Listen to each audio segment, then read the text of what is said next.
Thinking about deleting your Instagram account on Android? Before you make a mistake you can't undo, watch this video till the end.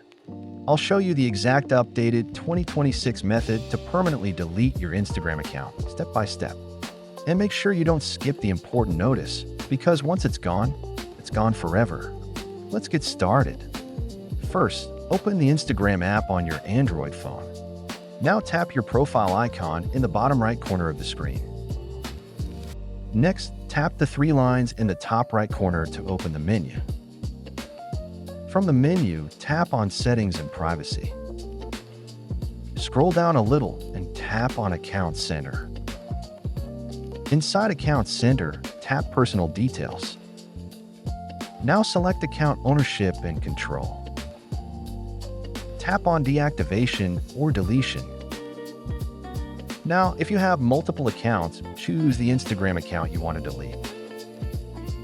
Select Delete Account, then tap Continue.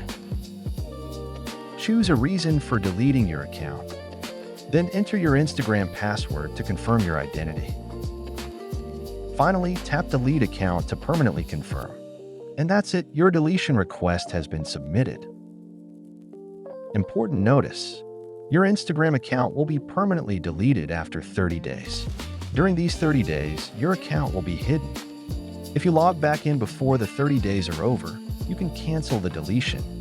But after 30 days, all your photos, videos, messages, and followers will be permanently removed. There is no way to recover your account after that, so make sure you really want to delete it before confirming. And that's how you permanently delete your Instagram account on Android in 2026. If this video helped you, make sure to like and subscribe for more simple tech tutorials. If you have any questions, drop them in the comments below. I'm here to help. Thanks for watching, and I'll see you in the next video.